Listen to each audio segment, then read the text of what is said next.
पैसा तेरी का तेल, कौड़ी कौड़ी पैसा पैसा पैसे का खेल, चल चल सड़कों पे होगी ढैन ढैन ढैन ढैन।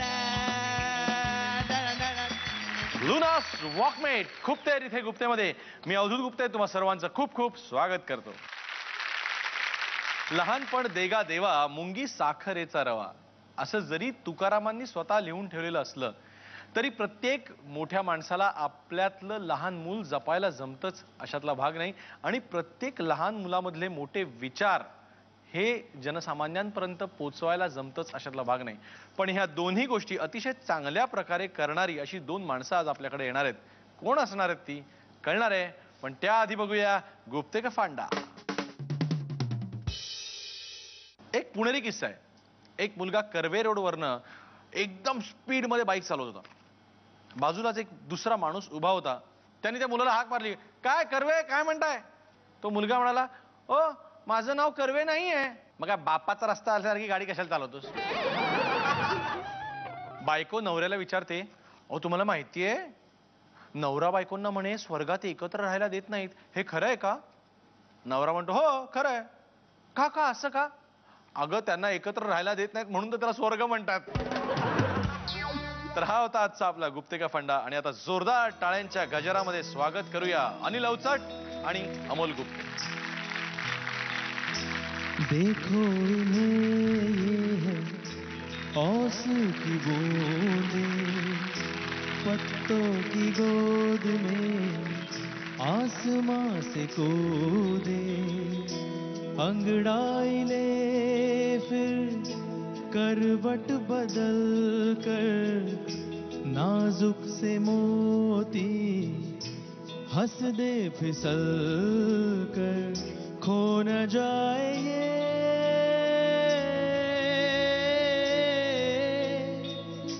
तारे जमीन पर.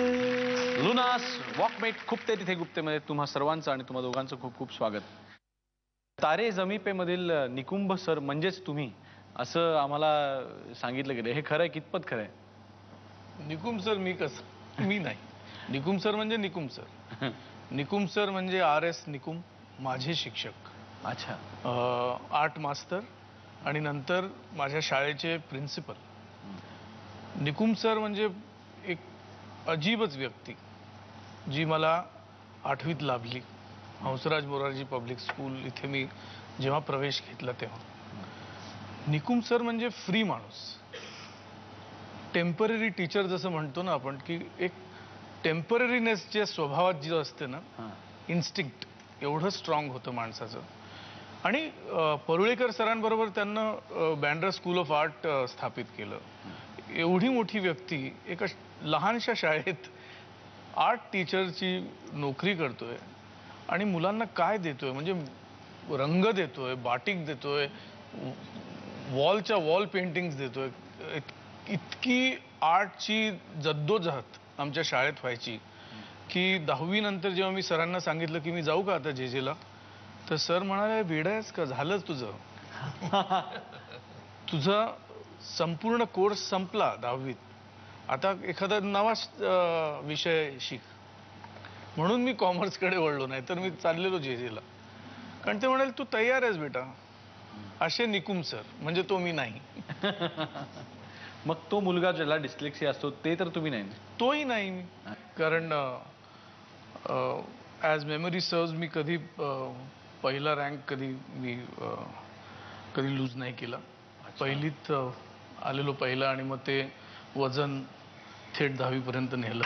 मग तुम्हाला हा जो सगळा सब्जेक्ट आहे तारे जमीपेचा किंवा डिस्लेक्सिया किंवा मुलांसाठीचं तुमचं जे काम आहे याची सुरुवात कुठनं झाली, कधी त्या बाजूला सुरुवात मुलांपासूनच सुरुवात. कारण ती मैत्री जी आहे मुलांबरोबर ती कायम आहे. मजा येते लहान मुलांबरोबर, कारण पारदर्शक असतात आणि ब्रुटली ऑनेस्ट असतात.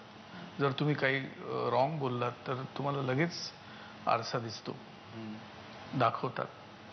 आणि तुमची वाढ त्यांच्यावर अवलंबून आहे, कारण the next generation always gets more information. पण आपण काय, आपण लावून असे सरळ चालतो. प्रौढ वर्ग मुलं हे जे टोन आहेत आपण जे मुलांबरोबर वापरतो त्यानं कधीच कायम मैत्री होणार नाही त्यांच्याशी. डॉक्टर अनिल अवचट, पण तुम्ही ही डॉक्टर कधीच लावलं नाही स्वतःच्या नावाच्या अलीकडे, याचं कारण काय? नाही, मला माझे वडील डॉक्टर, माझे चुलत आजोबा डॉक्टर, त्यामुळे सगळ्यांनी मी डॉक्टर व्हावं असं मनावर बिंबवलेलं. आणि मलाही तसंच वाटत होतं. आणि मी ज्या वेळेला मेडिकल कॉलेजला गेलो आणि प्रत्यक्ष पेशंट आणि हा संबंध आला, तेव्हा मला असं लक्षात आलं की मी डॉक्टर व्हायच्या पर्सनॅलिटीचा नाही आहे. मला इथे खूप प्रेशर येते ह्याचं. आणि डॉक्टरनी जसा थंड राहून उपचार करायचा असतो, त्यांनी पेशंटच्या त्यावेळच्या भावना याच्यात वाहून जायचं नसतं, तसं मला जमलंच नाही कधी. आणि मी त्यांचा विचार करायचो वगैरे वगैरे. त्यामुळे मला ते सोडायचंच होतं, म्हणजे मला सोडावंसंच वाटत होतं. आणि मला सुनंदा, माझी पत्नी आता जी नाही आहे, ती त्याच काळात भेटली आणि आमचं एकत्र आलो. आणि ती म्हणाली, तुला वेगळ्या वेगळ्या आवडी आहेत ना, तेच तू करत बस, माझा जो पगार असेल त्याच्यात आपण भागवू. पण आता मी डिग्री घेतली म्हणून मग आता करत राहा तू, असं म्हणून जर मी करत राहिलो असतो तर मला हेही जमलं नसतं आणि तेही जमलं नसतं. आणि पेशंटवर अन्याय ना, नाही का? पेशंटवर अन्याय, एका फ्रस्ट्रेटेड डॉक्टरकडनं उपचार म्हणजे किती भीषण असू शकेल. नाही, पण तळागाळातल्या माणसांपासून तुम्ही वेगवेगळ्या समस्यांचा इलाज करण्याचं तुमचं काम चालू आहे. तुमच्याकडनं एखादी समस्या पूर्णपणे सुटली असं झालंय का? नाही, समस्यांना म्हणजे आता असं आहे की हे मुक्तांगण सारखं आहे की मी ड्रग्जवर एक गर्द नावाचं पुस्तक लिहिलं आणि त्यासाठी मुंबई, पुणे सगळ्या ड्रग ॲडिक्टच्या घरोघर जाऊन सगळं त्याचं हे केलं. आणि महाराष्ट्र टाइम्समध्ये ते रोज येत होतं. आणि ते वाचून पु ल देशपांड्यांनी आम्हाला बोलवून असं सांगितलं की ह्यांच्यासाठी, या मुलांसाठी काहीतरी करा. तिकडं ती मुलं सुद्धा आई वडील आमच्याकडे घेऊन यायला लागले की याच्यासाठी काहीतरी करा. आणि ते ससूनला पाठवायला लागलो तर ते 2-3 दिवसात म्हणाले की आमचं हे काम नाही, तुम्ही बघा तुमचं. तेव्हा मग आमची सुनंदा म्हणाली, यांच्यासाठी आपण सेंटर काढू. आणि मग आम्ही ते मुक्तांगण सेंटर काढून ते चालवलं.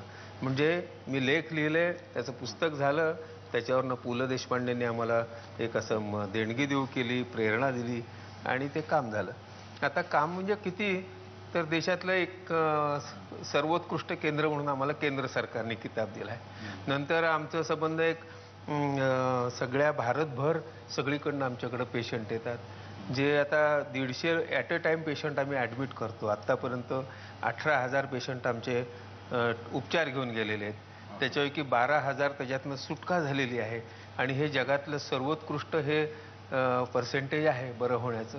जगात 8 ते 10% आमच्याकडं 60-70%. म्हणून हा एक पूर्णत्वाला गेलं का, तर नाही, पूर्णत्वाला कधीच जाणार नाही. हे प्रश्न राहणार आहेत आणि त्याच्यासाठी आम्हाला काहीतरी करावं लागणार आहे. परंतु प्रश्नाला ॲड्रेस केलं की नाही, हां, हे 100% केलं. म्हणजे पुरा दिल लगा कर किया असं म्हणता येईल असं. तर त्यामुळे प्रश्न हे राहणार आहेत, परंतु तीव्रता कमी करता येईल का त्याची? त्याच्यातल्या काही जे दडपले गेलेले आहेत त्यांच्याकडे बघायला समाजाला पण भाग पाडू का? निदान त्यांचा सहानुभूतीचा स्रोत त्यांच्याकडे वळवता येईल का? की अरे आपण हे जगतो, ह्यासाठी किती लोक काम करतायत. त्या उघड्या जिरायती शेतकरी तो उन्हातानात नांगरट करतोय, आणखीन बी पेरतोय, आणि ते आपण ज्वारी आणि गहू आणि भात आपण खातोय. मग त्याच्याविषयी आपल्या मनात काही कृतज्ञतेला काही असं एक स्थान आहे का त्याच्याविषयी? किंवा जो हमाल संबंध ओझं उचलतो, ज्याच्यामुळे आपल्याला आपल्या दुकानात माल मिळतो, किंवा अगदी फरशा, सिमेंटची पोती, सगळं कन्स्ट्रक्शन हे सगळं हमालाच्या पाठीवरून आलेलं आहे. मग त्याच्याविषयी आपण काय विचार करतो? आणि हे 15 वर्ष काम केलं की माणसं निकामी होतात, पाठी खलास होतात, हाताने हे संबंध सरळ करता येईन असं होतं. आणि ते भीकमागत असे पडलेले मी काही पाहिलेले आहेत हमाल. मग यांच्याविषयी कोणी काही बोलायचं सुद्धा नाही का? आपल्यासाठी करतायत. आणि वर आपण सज्जन म्हणतो स्वतःला, म्हणजे आपल्या सज्जनपणाची व्याख्या किती सीमित आहे असं मला वाटतं.